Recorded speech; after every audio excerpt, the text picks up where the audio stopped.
But here there is something that I can use, and that is this sweeping arm here, which is like a kind of reaction wood that's grown.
I forgot about that.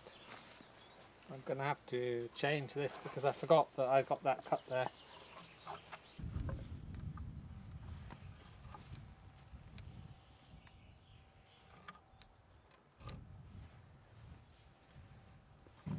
Since I have to cut that piece off, I think I might go for a deeper mortise and tenon. The good thing about having a deeper mortise and tenon is that if I plug that, there are fibres all the way around the plug hole to give the plugging some strength. The minus point about having these small only 4 centimetres wide is that it doesn't really have all that much strength. It's just a few fibres holding it down. But I suppose a small one down here, if I do small ones, I'm going to cut some ash pins, I think, to do the nails. They're called nuglet in Norwegian, the old name for nail. It's where the root of the word nail comes from. Nuglet. It's not actually a metal pin, as we call it in modern English. Nail actually comes from a wooden pin, from the Norwegian nuglet, or the Proto-German, you know, the old Germanic language. I drew a depth on the saw here. That was the 4 centimetres depth. A new depth. And that one. I'm quite enjoying this this piece here. It's really handy for putting things together. And if I want to put... Nej! Sitter du bara helt fast?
lost my concentration now when that bloody dog, well, the dog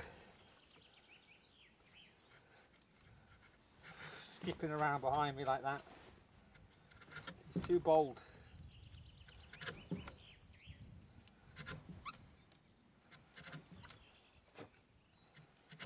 I don't think it's really, I mean, it's not really that I think it's particularly dangerous for the dog really, apart from perhaps there could come a stone flying out or something, but it's just that he could bump into me when I'm cutting and mess up my cut. Not that I really mind that, to be honest, you know, having a dog, it's a liability, isn't it?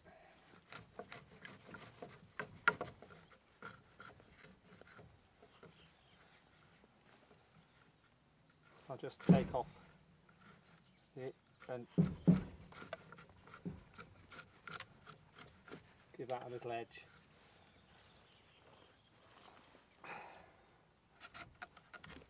It just makes it a little bit easier to get into there. See, I think he quite likes the shavings from the saw because it's kind of vegetable oil. The oil I use in the saw, the chain oil, is made of vegetable oil. So I think he quite likes it. It looks probably very annoying to watch someone working on a piece of material that's not fixed. It's loose, and I bet many of you have thought, oh, it'd be so good if that was fixed.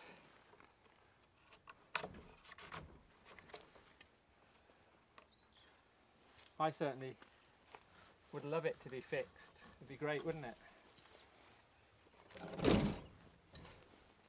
But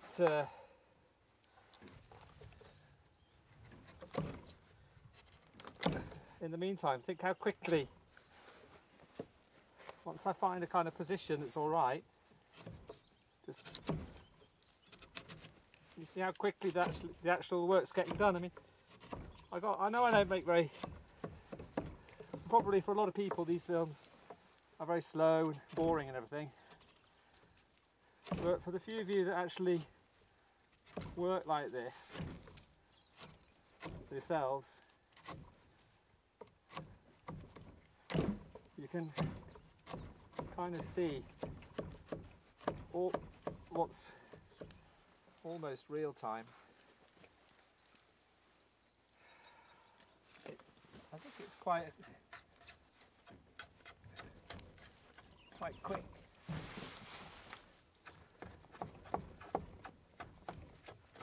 And the thing is that none of this is routine for me because this is a new building system, and actually I do a lot of different work. So I don't really have fantastic routines in any of the work that I do. Some things, of course, I've done more than others, but one thing that's consistent is that I got this little set of tools that I try and get the most out of. And a lot of the repairs I do on old buildings are quite small. Very often it only takes a couple of days to do. So you never really get into the systematic way of doing it. And to be honest, actually, it's not the way my brain works either. So if I were to do that, it would be so against my nature. Yeah, I might not even enjoy the work at all. One of the reasons why I like this work is because it suits my nature. I can be accurate sometimes, but I can't be accurate all day long, so I couldn't be a watchmaker. I can be a bit rough sometimes, and that suits this, and sometimes I can, you know, knuckle down and concentrate. So there's always a different requirement.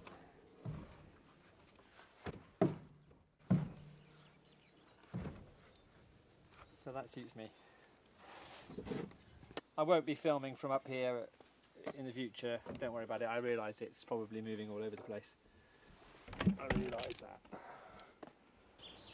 You have to take the wheat with the chaff.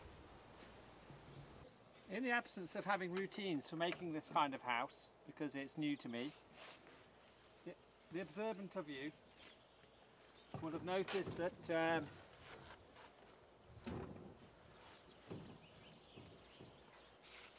I've been using this centre line on the timber as a reference point to see that the parts are square. That is square now. Okay, I've been watching some old guys on YouTube doing this in the 1960s in Norway, and they were using a template to do these things, as I'm doing here.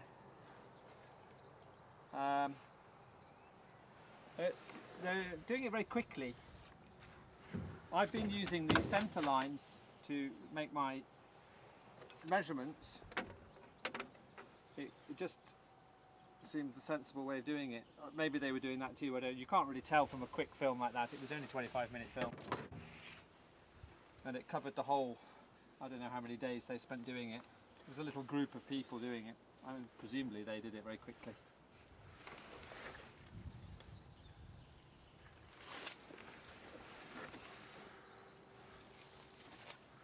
But it was interesting to see that they were doing it, there was a lot more give in the joints than what I've done. It very, very tight. They didn't do it tight at all, really.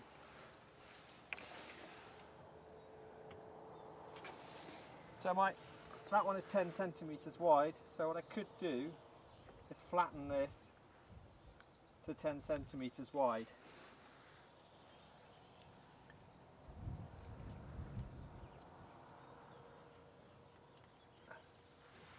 Because I'm using my centre lines, nothing needs to be, it doesn't need to be level, or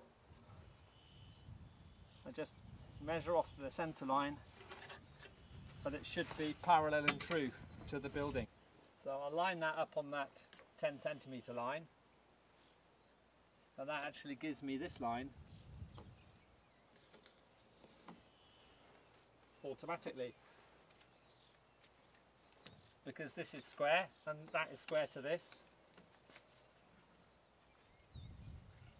4.3, 4.6, there's 3 millimetres difference from the one end to the other, which probably actually is, well, it's fine. That'll have the same angle as that, but over here, and then these ones are supposed to be about 4, actually that one's a bit wider, it's 4.2, 2.1, it goes in that gap. Well, that's also actually quite good. 2.1.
that's the sign it's going to run out of fuel.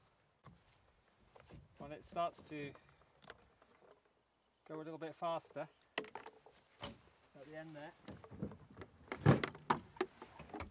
Right, it's not really run out of fuel, it's just that because I'm doing it the wrong way up, it just likes to pretend it's run out of fuel. It's a little bit difficult to tell with these modern saws because they have electronic ignitions, so it's always adjusting itself. It's one of the reasons why the revs keep on going up and down. You see, in some of the times I'm doing very, very fine cutting and it's going wee wee wee. It's not me that's doing that. It's the engine,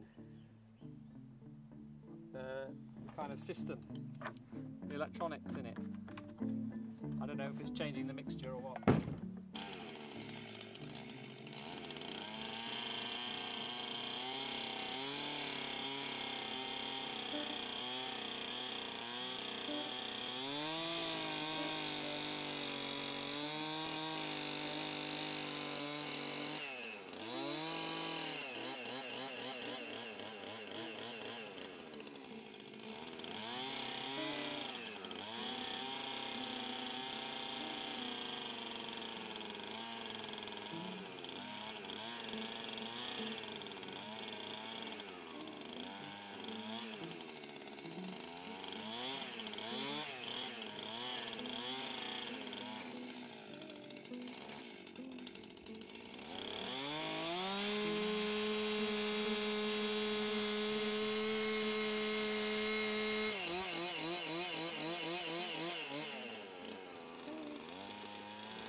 So you see the kickback, that's when you get the kickback.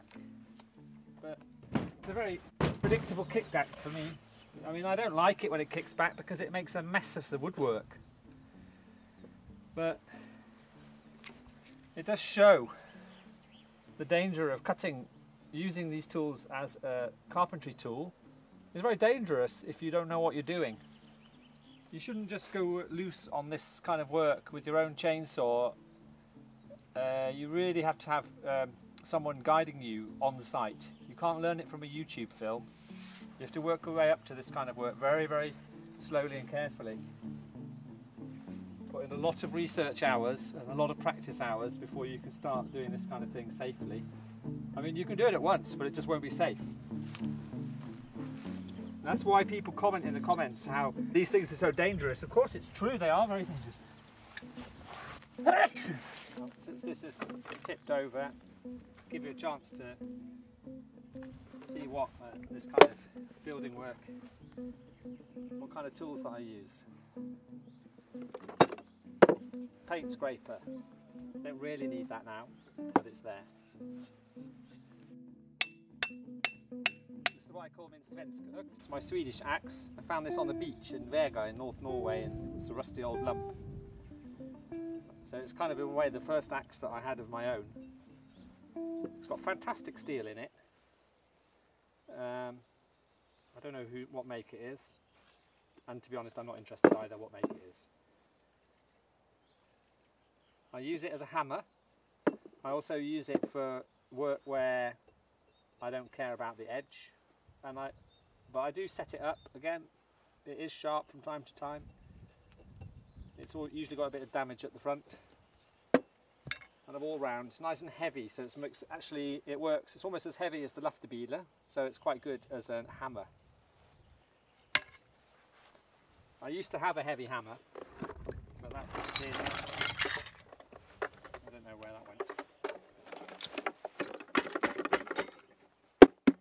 Plenty of chalk, that's very handy, having lots of nice red chalk in there.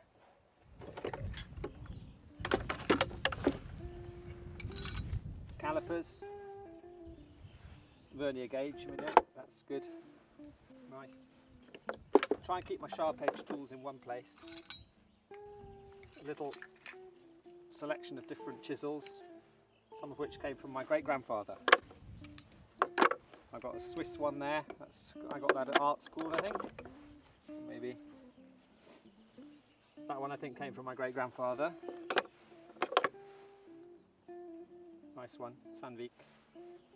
Look at it, I've hit that with a hammer thousands and thousands of times. It has taken a little chip. It's very old now, maybe 30, 40 years old. But they can handle it, you see. I've certainly hit it a lot harder than I would have done if it was a wooden handle. That one came from my great-grandfather. Putty, knife, rough file, flat screwdriver, very important for restoration work because all of the old doors have flat screwdriver things. I put the tools in the middle, I put the knife, sharp edge things at the edge. Another one from my great-grandfather, chisel, English chisels. It's a nice one. I don't know what these things are called in English. That really is in the wrong place. That should be with my stone, with my utstyr. It's quite good to have one of those. This is my black Arkansas. I got that when I first started lufting from Viggo Pettersen. What a great thing that is. You can polish scalpels with that. It's what doctors used to use to do their scalpels. Nice old pair of pliers, that's handy. Tin snips for doing roofing work. There's a bit of rust on them. Those are nice. I think I got those from my mum. She's a jeweller. Maybe from my dad. Spare pencil. Oh well, that's so important. I actually have several spare pencils. 2 at least. So important. Roll nose pliers. They should be in the jewellery box really. There's lots of nails and things. I don't really need any of those in the box. They just end up in there because if I don't know what to do, I get at the end of the day I get very tired. Just chuck things around. Nice little spiral auger. Measuring calipers. Fantastic to have these things. You see me using those in this film. This is very, very handy. You know, I'm so tempted always to brush sawdust off pieces of wood like this, but really it's not a very good idea because of course you get loads of splinters doing that. So having a little brush like this is fantastic when you're working. Just have it in your back pocket. I think I might show you some footage where that's being used right now.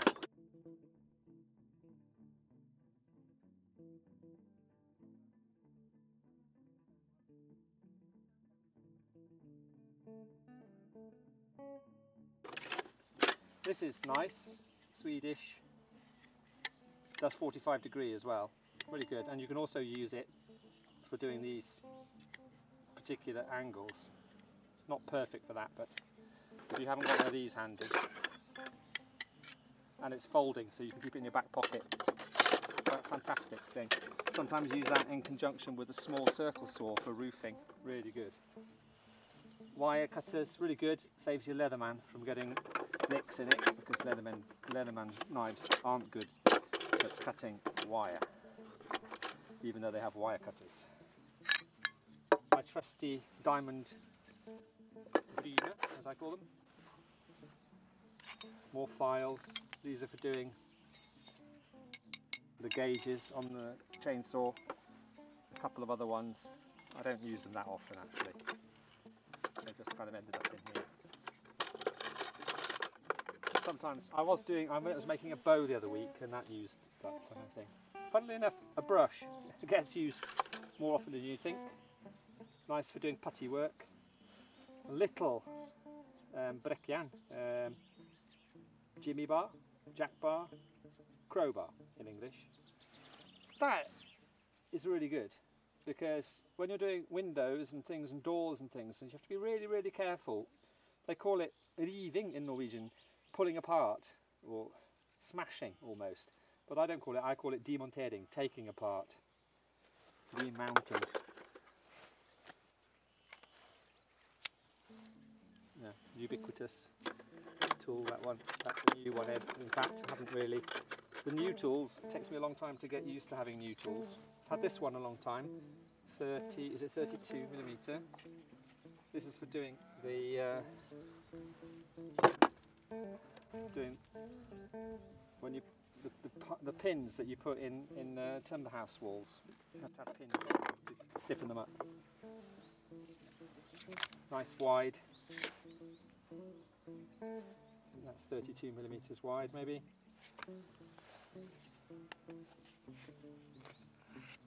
It's Norwegian.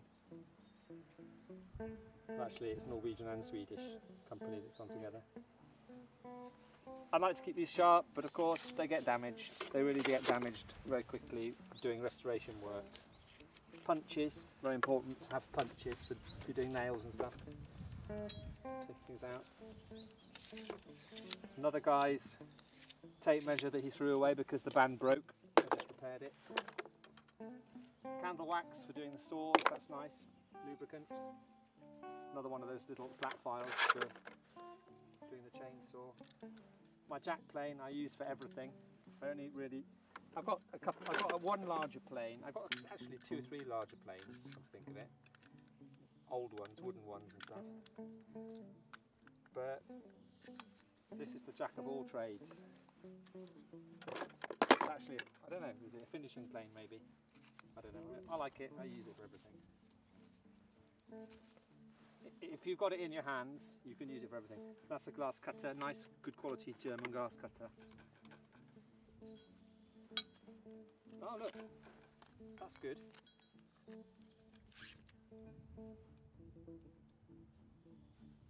Yeah, that is good. Yeah, much easier. I mean, that other one in the other films is very long, but that's because it was a hammer handle. I don't think it makes it any easier with a hammer handle. Is anything good? This is a cover for my axe, which I only use if I'm going to carry it around really, because I've got these 2 sets in my box. Set of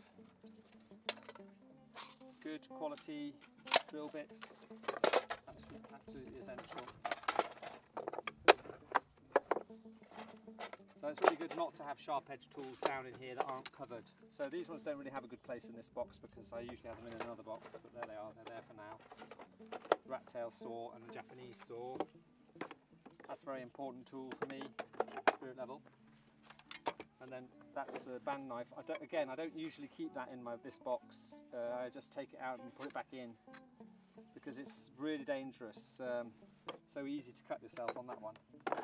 You have it pointing down and you put your hand in, and I've pulled my hand out and left quite a lot of my hand behind in the past.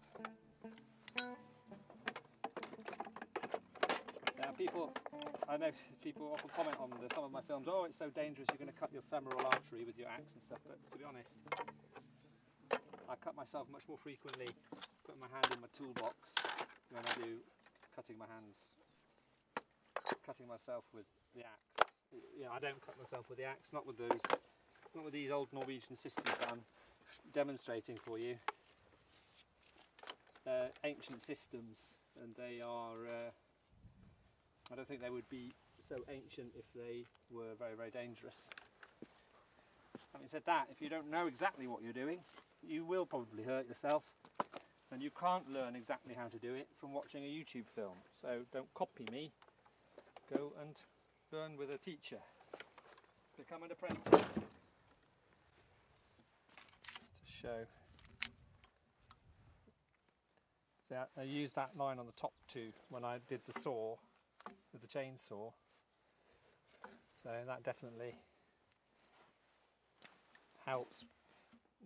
It's quite accurate. It's quite accurate for the depth.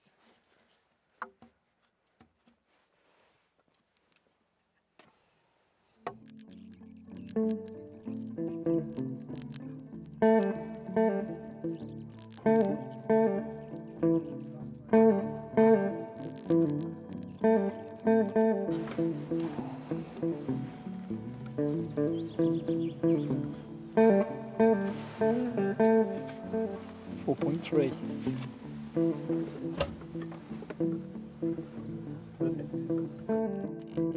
Perfect.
It's a bit tight here.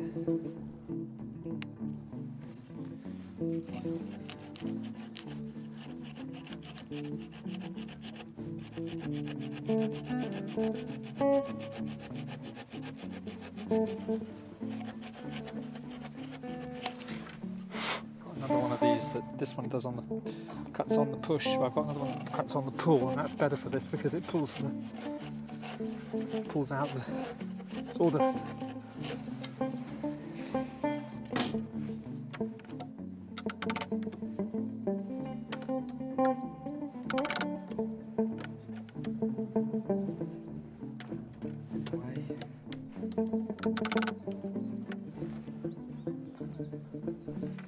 That's all it was just a bit too tight there. At the same height, that's good.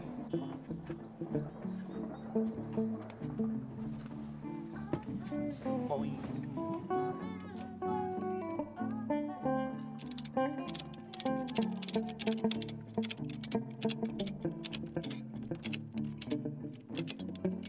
A bit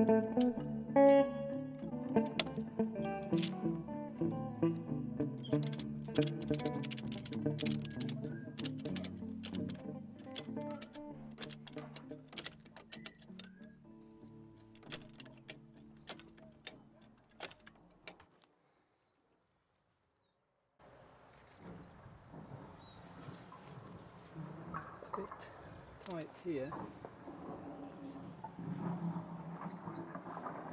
Same as the other one.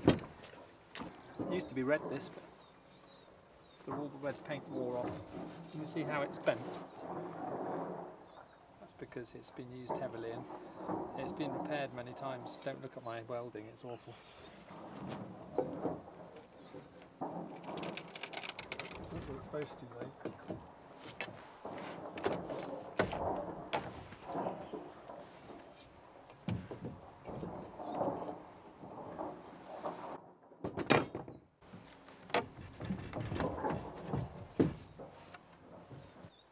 So the angle's good there, it's just not deep enough.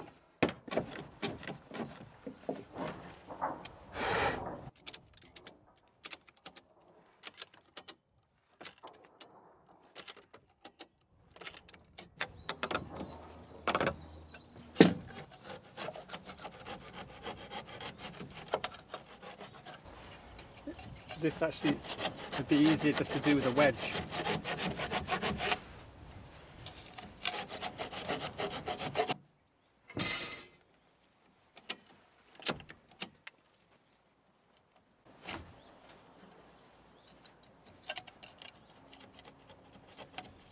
But this does make it very strong.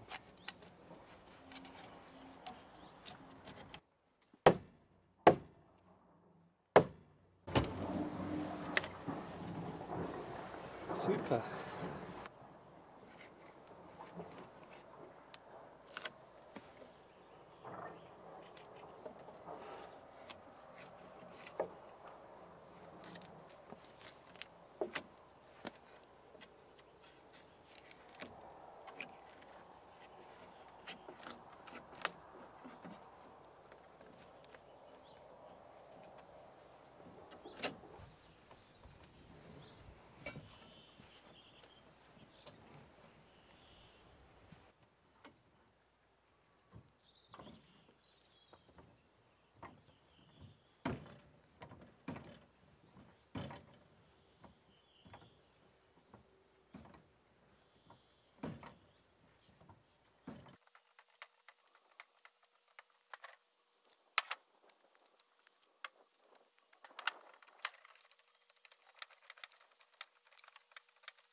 If you like this film and think the channel deserves more views, you can help directly by sharing with someone else you think would be interested.